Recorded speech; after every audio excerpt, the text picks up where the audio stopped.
ZvZ, all right. First ZvZ of the day, spawning in the top right-hand corner. We've got McMuffin. Oh no, it's not McMuffin. It's CheesyDwarf. And in the bottom left-hand corner, we've got McMuffin.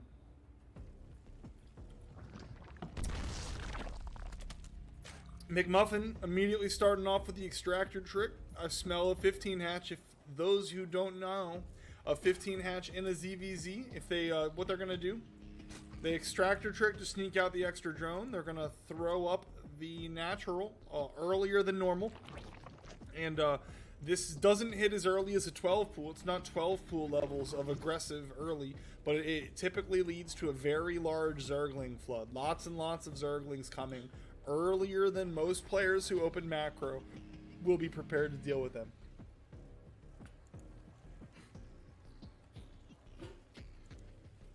Meanwhile, CheesyDwarf doing everything pretty standard. Hasn't even thrown down a pool just yet. Completely unaware of the 15 hatch that could be coming. 15 hatch for me, it's my kryptonite. I am so... every time even if I read that it's a 15 hatch, I screw stuff up.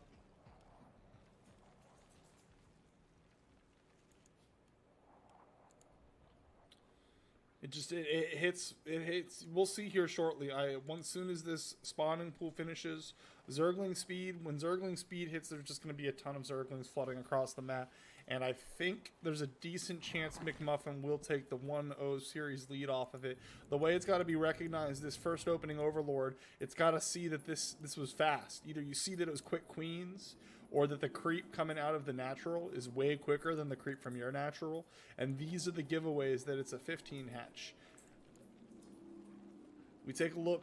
Zerglings are 8 Zerglings on the production tab for McMuffin. He is starting to swell that Zergling force. Zergling speed is also already been started, and this is it. This is the opening Overlord. This is the moment where a 15 hatch may be recognized, and I'm not sure that it was. Let's see what Cheesy decides to do.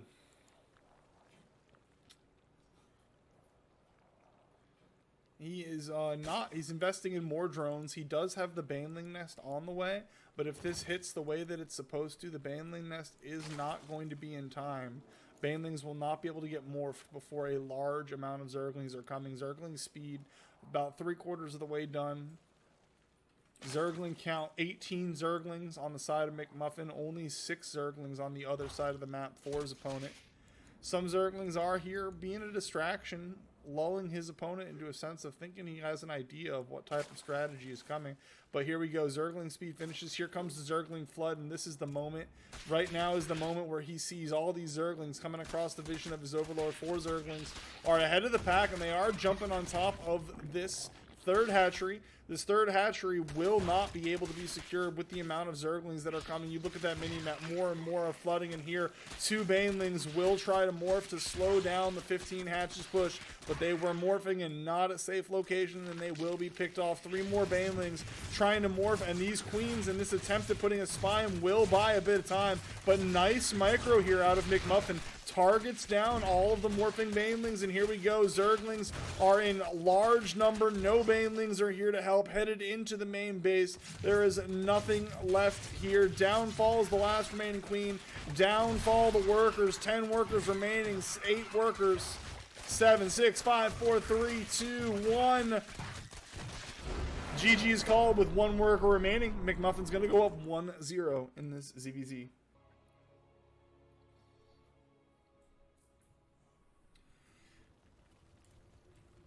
Spawning in the bottom right-hand corner, looking to even up the series and force a deciding map. It's the Zerg player. And in the top left-hand corner from GG Wall, we've got the green Zerg player, the 15 hatch extraordinaire. It's McMuffin. What does McMuffin have in store for us this time? Already, I think, not another 15 hatch. His second drone was late. Other side of the map, everything looking the same so far. Oh, I didn't fix my overlay. Let me go ahead and do that. Got my overlay. I look forward to about a minute and a half, 2 minutes from now, getting a million messages about how I need to fix the overlay. It's going to be super fun.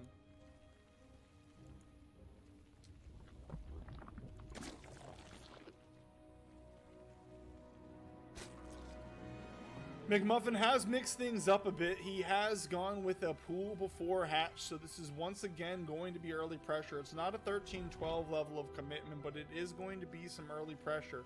He likes how things felt with his pressure from last game.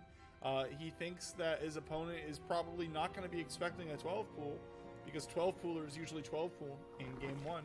And while it won't be a 12 pool, it is going to potentially get some aggression across the map earlier than the red Zerg is accustomed to. Now, every second that passes with this pool being finished and no Zerglings being produced, I become less and less sure about what I am talking about. A natural has also been fired up, so instead of this pool being for early aggression, I'm thinking it was more he was afraid his opponent would 12 pool him, and this is how he deals with the 12 pool.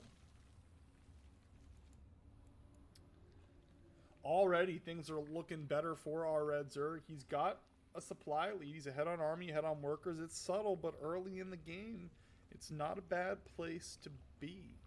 8 Zerglings on the production tab for him. Looking like he wants to get aggressive already. Not trying to get that third base up quite as quickly this time around. Waiting to see that Baneling nest. He looked ready to Ling Bane in the last game before he got run over by the 15 hatch. There's the Baneling nest. He will, if he wishes, have his opportunity to Ling Bane this time around. With the higher early Zergling count, showing respect to the 15 hatch he lost to last game, he won't have the extra drones here on the net. He's not going to have the income to snag that third base.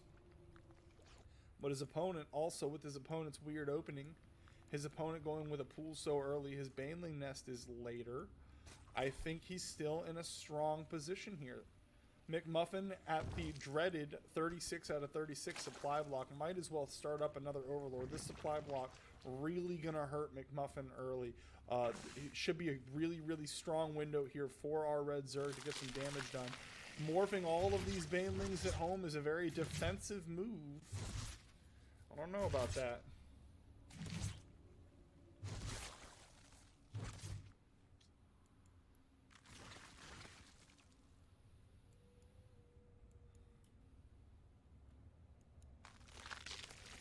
McMuffin back at home. He is under the watchful eye of this Overlord, but he's going to go ahead and morph up some Banelings of his own. There was a window there. I think he was really, really in a precarious situation, very nervous. And that window is closed. He's trying to get a third base up of his own. He is going to get denied. Things could still go wrong for him really quick as things start to pick up here. These fast Zerglings from the red Zerg are just take the fight. Yeah, just fight the slow Zerglings. Take these Banelings, send them somewhere else. And here we go, trying to defend his third, as his third is taking a lot of damage. These 2 Banelings, oh man, 1 Baneling remains, and these Banes are going to be used. They're going to get the hatch, which is nice, but you really had higher hopes for those Banelings, I think. A little bit of a miss micro there, still not a bad trade for the red Zerg. Up on workers, army looking good. Any Roach Warren back at home? No Roach Warren, but he's got his third base quicker. He's got a layer on the way. Probably time to throw down that Roach Warren. Reinforcing his front line towards the location of this third base. Deny the third base is the name of the game as far as he's concerned. 2 Evo chambers starting a wall here for McMuffin. A Roach Warren would perfectly complete the wall, allow a Queen to really keep the rest of the base safe.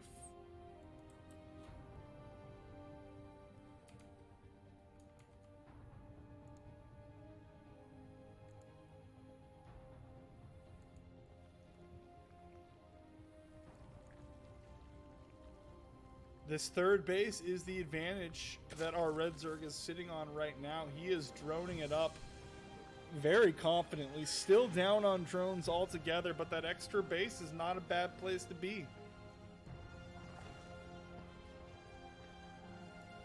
Roach Warren has been finished for the Red Zerg. Not going into Roaches just yet. Still adding on a few more drones. Layer finishing up for McMuffin on the other side of the map. McMuffin not even looking like he wants to take a third base.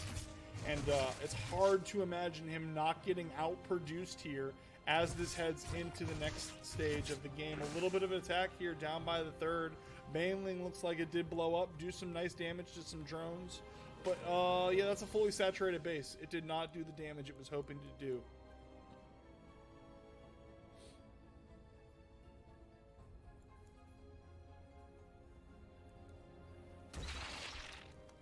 McMuffin hanging out by his wall with his army, fearing the future, adding on a few more Banelings, hoping that his opponent will flood Zergling after Zergling into the suicidal death of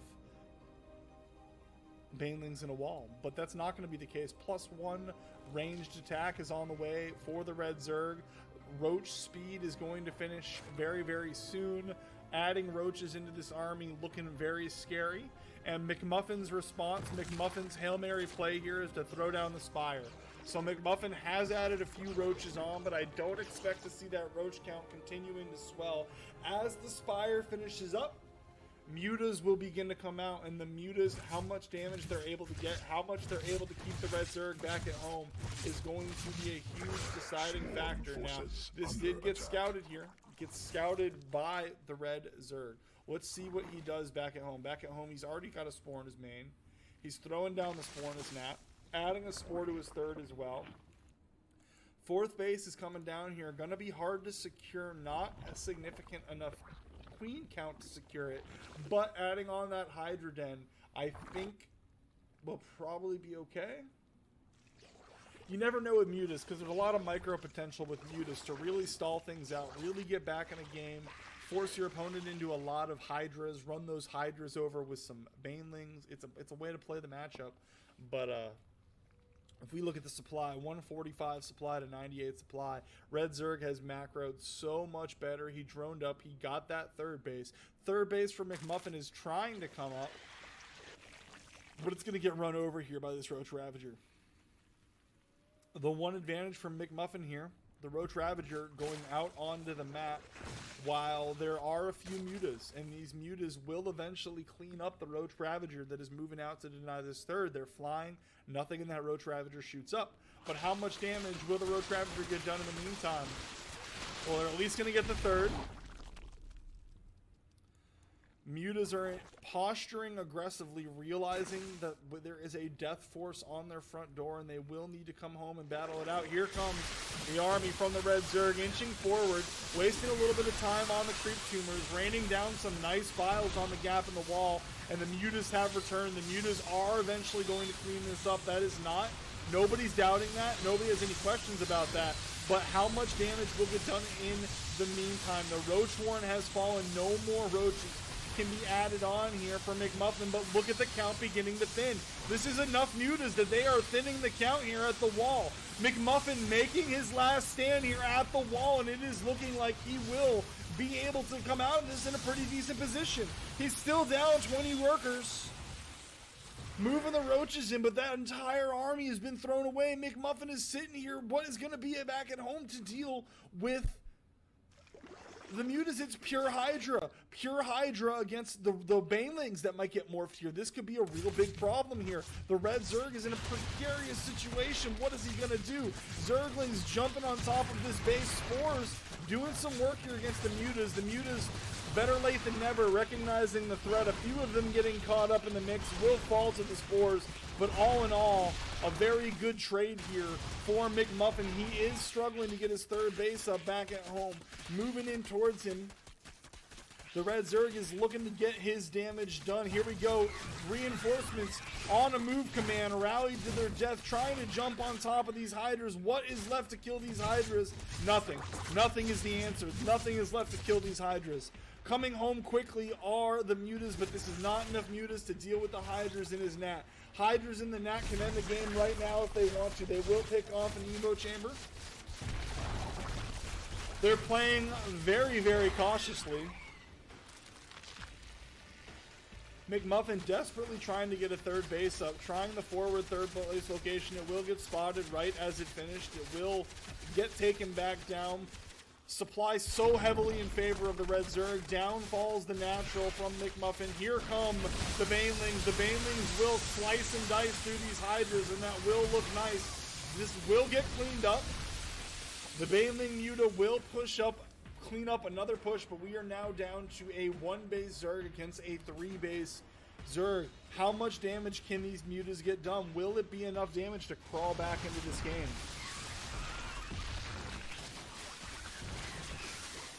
Well played is called. GG. We're headed to map number 3.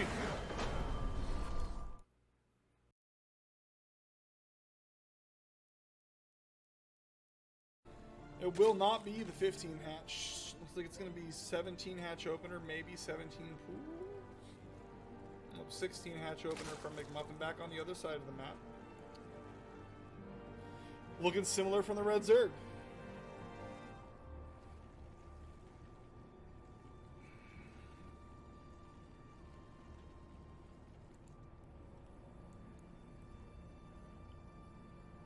Both players confident with their hatch first opener in this deciding match of the quarterfinals.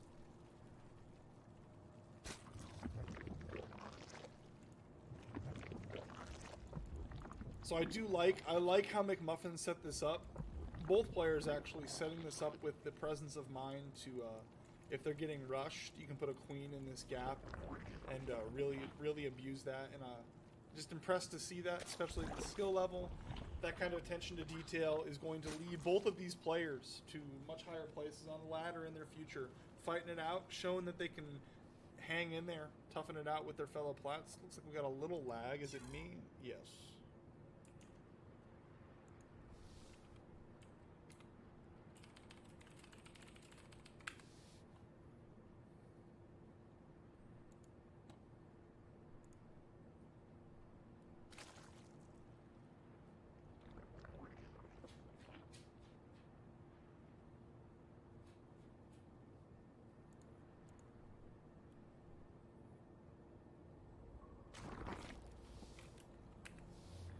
Alright, I'm back. I think the stream's back.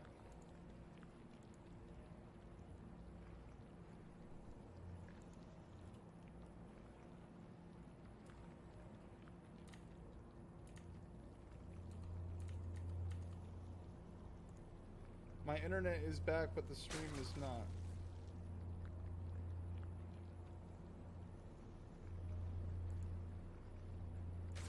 Game paused.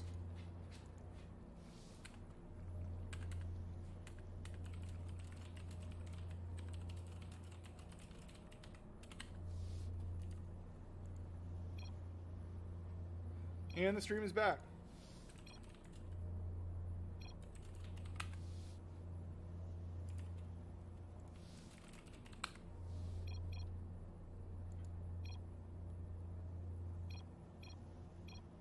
Game resumed. Alright, sorry about that, guys. Technical difficulties. My internet went out and came back. I'm going to keep an eye and make sure we don't go straight into packet loss land, but it looks like it did come back as strong as ever, so sorry about the interruption. Back at it, though. We got a Baneling Nest in the main for the Red Zerg. Back on the side for McMuffin. No Baneling Nest just yet. Well, there we go. Baneling Nest also coming out, so... Ling Bane is on the menu for these players. I immediately take note that I see the Red Zerg has opted to snag that Overlord on time, while McMuffin has neglected, and it seems silly, but that could be enough to lose a game in ZvZ. If your opponent remembers the Overlord at 30 and you forget it, you could be toast. McMuffin is sitting on that supply block that comes as a result of that mistake. Let's see if Red Zerg is able to punish him.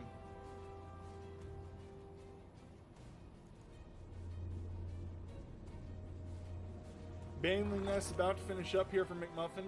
A lot of Banelings being morphed in the front lines here for the Red Zerg. He is rallying the troops forward. It is about that time to make another Overlord. He's not doing that just yet. Trying to jump on top of this queen, not able to get the queen.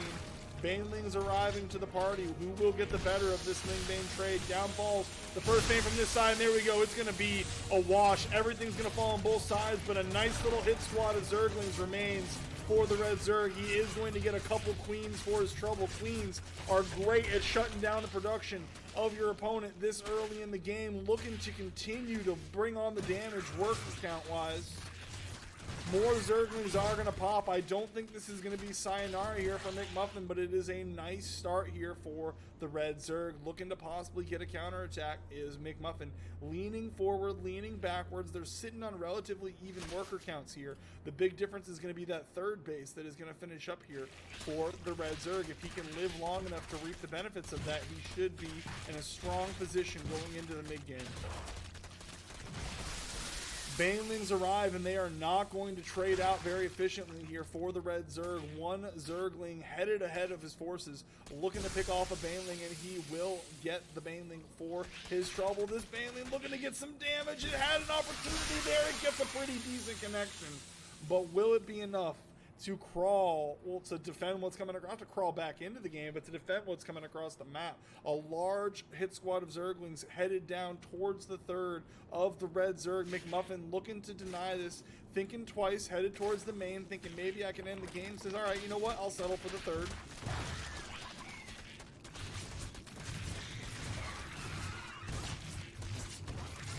Wrestling back and forth, these players continue to micro. This Queen over time will get more value than the other units participating in this skirmish as a result of being a ranged unit. Nice little trade there with that Baneling, running in circles, looking to take out the rest of the Zerglings with these remaining Banes. Oh, great Bane hits from both sides. Downfall the Banes. These two Banes get into the worker line. 4 workers will fall as a result of that harassment. While this has been going on, the worker count has climbed for our Red Zerg, sitting on 37 workers despite the losses that he just incurred. More Zerglings flooded across, jumping on the third, gonna start trimming down at that worker count. A lot of workers falling very quickly, as well as a couple Queens. A Spine will try to be morphed to save the day, but the Spine is not gonna be enough. Another Queen comes to try and help, but this Queen has merely exposed herself, and she will fall as well. Great trades here from McMuffin. Meanwhile, back at home, McMuffin has gotten a third base up of his own. These two players continue to slug it out. Ling Bane for Ling Bane. A layer has been started up at home for McMuffin. A Roach Warren has also been completed. The Roach transition. Roach Warren's completed on both sides. Roach transitions are imminent.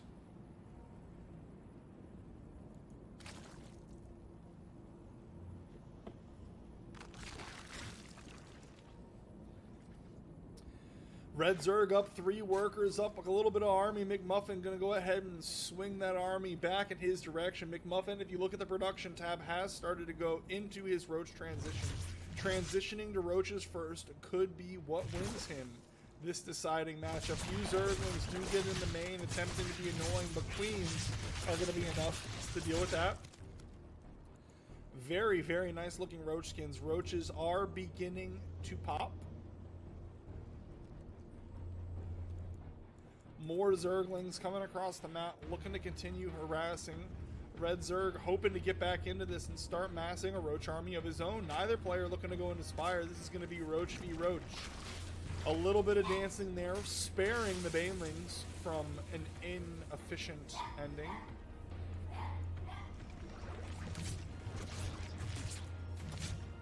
One Queen tickling away at this Overseer. This Overseer going to get a nice scout though, but will he have what it takes? We look at the units tab. Actually, neither player really getting that many Roaches out. This is still a game that could go either way. These Banelings are going to expose themselves out in the map, really giving a nice little opportunity for the Red Zerg to get the better of a trade or two.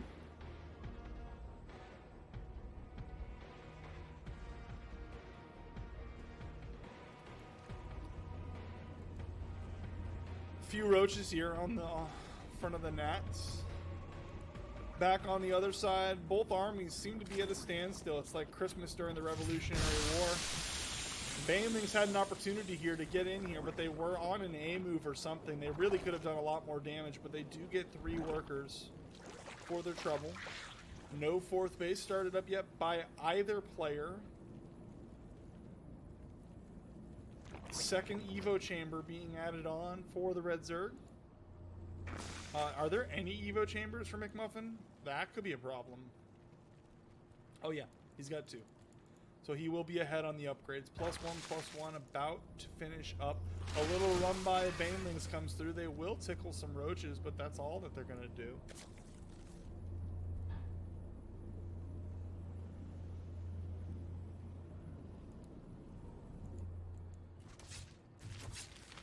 Zerglings are going to come across the map and look to deny the fourth base of the Red Zerg. They will get another queen. So many queens have fallen in this game. They were not right-clicked on the hatchery, so as reinforcements arrive to defend the hatchery, they will succeed in doing so. While I think if they right-clicked, they would have been able to get the hatchery, but they're not going to get it today. A lot of roaches on the side of the map for McMuffin. He is sitting on a supply block. He's down in supply in general, but he's sitting on 30 roaches to the 19 of his opponent. I'd like to see him maybe consider moving out. At least move out, get spotted by these overlords, and then while your opponent is like, oh, he's coming for me, I'm in trouble, then you can squeeze some drones out. You can squeeze them out safely.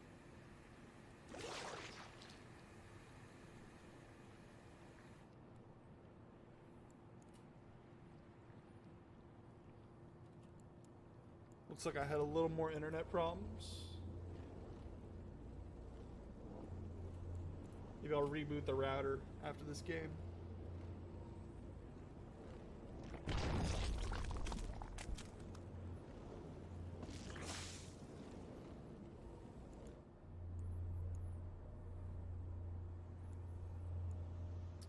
Roach from the Red Zerg is down here towards the south side of the map. He's sitting on a very comfortable supply lead, and as time goes, his army supply lead, which, by the way, he has now. He was down on army supply, and he is now up on army supply.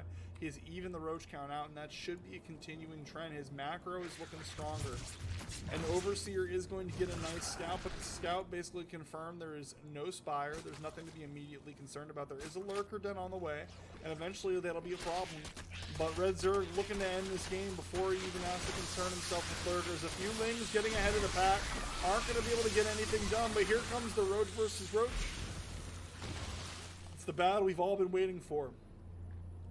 McMuffin does have defender's advantage. He will be getting reinforcements to the fight quicker than the Red Zerg.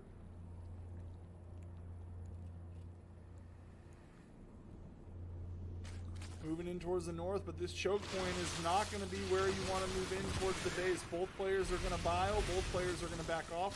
Biles are not going to do any significant damage. Looking to widen this choke point.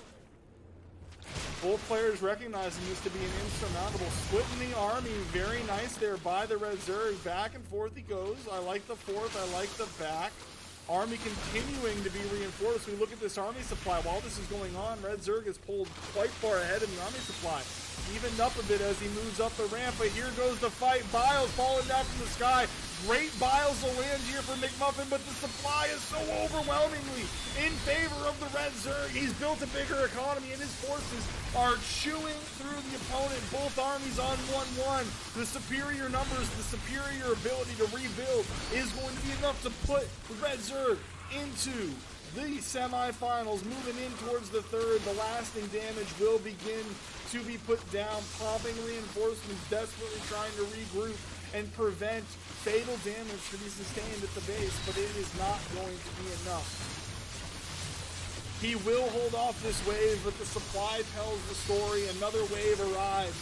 More units are rally pushing, parade pushing across the map. The Roach Warren has fallen. There will be no more roaches for McMuffin. McMuffin is in a corner.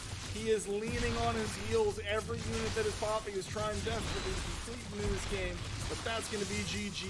McMuffin calling GG. Red Zerg will be headed to the semifinals.